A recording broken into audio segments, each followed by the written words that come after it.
السلام عليكم ورحمة الله وبركاته. دمان أصحابتك حلن جنال كيني ويليا ومدى انت هورينا لجوكتي انت عصبة waxaadin leeyahay ku soo dhawaada taxanaheena 18aad ee kun habeen iyo habeen. haddii aad nagu cusub tahay subscribe-ka taabo oo gambaleelkana furo si ay kuu soo gaaraan wax walba aynu soo dhigna durbadiiba oo ka mid noqo bahda wehliya ummadda si aan si wadajir isugu wehlisano idinka alle. haddii aad horeyna la joogtayna like saar oo la wadaag asxaabtaada kuna soo qor fikirkaaga fiican qaybta hoose ee kommentiyada. iminkana daawasho wacan. habeenkii xigay boqoroo waxaa isoo gaaray suldaankii shiinaha markuu yidhi waan idin wada daldalayaa dhammaantiina. uu hadlay ninkii muslimka ahaa waxa uuna yidhi haddii aad i fasaxdo suldaano waxaan kuu sheegi karaa sheeko ay qabsatay intaan meedkan la kulmin ka hor. haddii ay ka fiicnaato sheekadaas mid hadda taagan ma ogashaa inaad arwaaxdeena noo hibayso oo dilka naga cafiso. halkaas ayuu suldaankii ku jawaabay soo daa waxaad hayso. ninkii muslimka ahaa wuxuu hadalka ku bilaabay waxaad ogaataa suldaanow inaan habeen hore la joogay koox naqtiin waday waxayna isku yeereen dad culumo ah. markii wixii la aqrinayay la aqriyey ayay waxay noo keeneen cunto waxaana cuntadaasi ka mid ahayd cunto loo yaqaano surbaaja. markaas ayaan u gudgalnay inaan cunno hase yeeshee mid anaga naga mid ayaa diiday inuu cuno surbaajada. waxaana weydiinay sababta oo uu cuni waayey wuxuu noogu jawaabay ma cunayo anigoo 40 jeer gacanteeda meerin. markaas ayaa farxalka loo keenay. markuu farxashay oo gacanta cuntada usoo taagay ayaan ogaanay inuu 4 farood oo keliya uu leeyahay wax suul ahna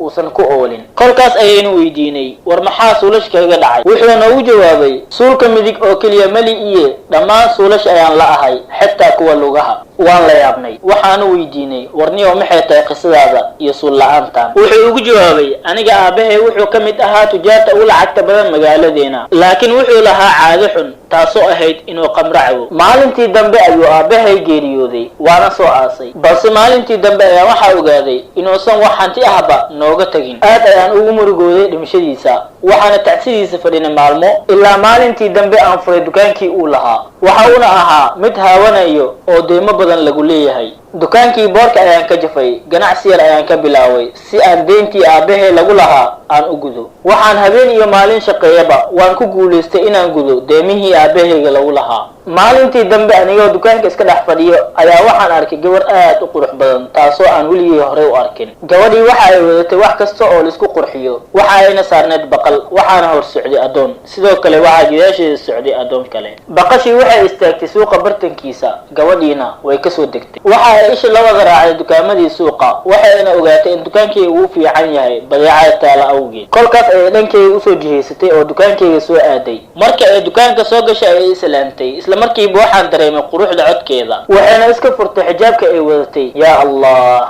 alla maxay qurux badan tahay. waxaad moodaaba xuuralcayntii jannada oo ay hortaagan. kolkaas ayay i weydiisay badeecada ay rabtay. anna waxaa u sheegay badeecada ay rabtay inaan iminka haynin balse ay xoogaa sugto inta baqaarada laga furayo. way fadhiisatay anigana halkaas ayaan sheeko ugu qabtay oo aan maaweeliyey inta baqaarada laga furayo. kadib waxaa la furay baqaaradii waana u keenay badeecadii ay rabtay taasoo ay qiimo ahaan dhammayd 5,000 oo dirham. kolkaas ayay kacday iyadoo aan waxba dhiibin waxayna fuushay baqashii anigana juuq maanan u dhihin waayo markaas waxa kaliya aan ka fikirayay waxay ahayd quruxda oo eeba ku manaysay gabadhaas. gabadhii way baxday maanan weydiinin meesha ay degan tahay maanan weydiinin lacagtii maanan aqoonin meesha ay ka timid. isbuuc ayaa kasoo wareegatay gabadhii ma aysan i imaanin waxaana i yimid ganacsatadii oo lacagtii doonayo. waxaase u sheegay inay hal isbuuc kale i sugaan. isbuucii xigay nasiib wanaag waa ii timid waxayna isiisay lacagtii. markii aan lacagtii ka qaatay si lama filaan ayay waxay weydiisay su-aal waxayna igu tiri xaas miyaad leedahay. waxaan ku idhi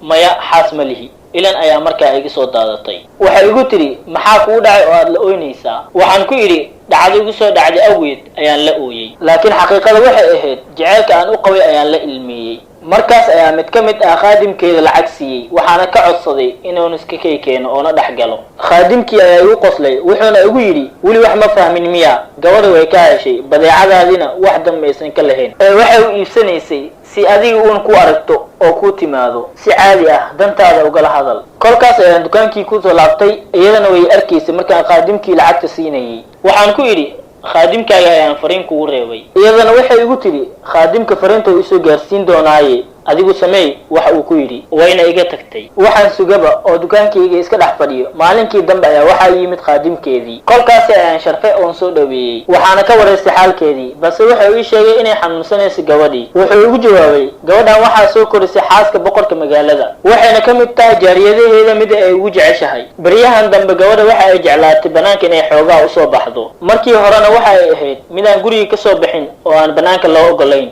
waxayna fasax ka soo qaadatay sayidadeeda, waana loo idmay. kadibna markay soo baxday adiga ayay kula kulantay kuna jeclaatay. waxayna arrinkaa ugu warantay xaaskii boqorka kana codsatay in lagu guuriyo.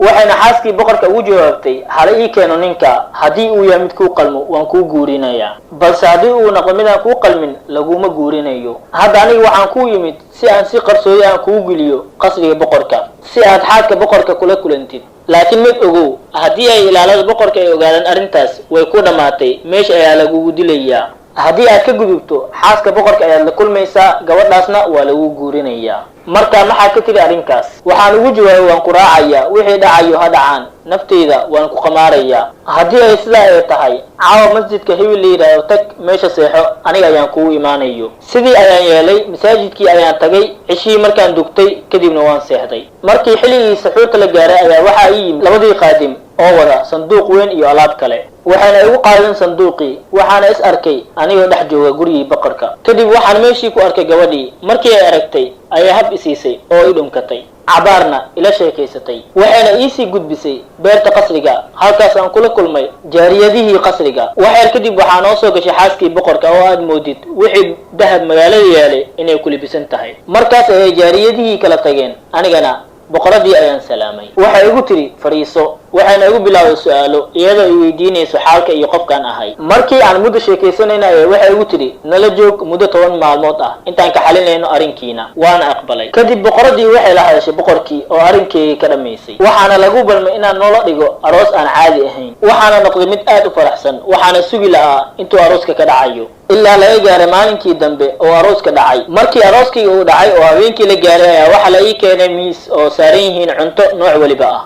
waxaana cuntadaas ka mid ahayd cunto loo yaqaano zubraaj. cuntadii zubraajada loo yaqaano ayaan gudagalay inaan cuno. kadib meeshii ayaan kasoo kacay, waxaase iloobay inaan cuntadii ka farxasho anigoo qolkayga soo galay. waxyar kadib waxaa la ii keenay gabadhii oo la gelbinayo, qolka ayaana lii soo geliyey. markay faraashka kusoo fadhiisatay ayay sikaysa waxay ursay farahayga, waxaana ugu soo shiiray cuntadii zubraajada ahayd aan soo cunay. kolkaas ayay qaylisay, waxaana meesha soo galay jaaridihii iyo adeegayaashii. aniguna waan isku naxay anoo ogeyn waxa dhacay. gabadhii ayaa la weydiiyey maxaa kugu dhacay? waxayna ugu jawaabtay ninkan waalan iga saara, waxaan moodaya inuu qof caadi yahay, waa nin waalan iga saara. markaasaan ku yidhi oo sidaad ku ogaatay inaan waalanahay? waxayna igu jawaabtay iyadoo aad u caraysan. waxayna igu tiri yaa kuu yidhi cun zubraajada? kaaga sii daran, adigoo farxalanin ayaad aniga iga imaanaysaa soo ma ahan? wallaahi aan ku dhaartee inaanan ku dhaafayna anigoo ku ciqaabin. sheekadu markii ay halkaas maraysay ayay Shahrazad dareentay in subaxii la gaaray, wayna joojisay hadalkii u banaanaa. waad ku mahadsantahay daawashada muuqaalkan. inta aan ku kulmi doono qaybta xigta waxaa idinkaga tegayaa sidaa iyo nabadgelyo. wassalaamu calaykum waraxmatullaahi wabarakaatu.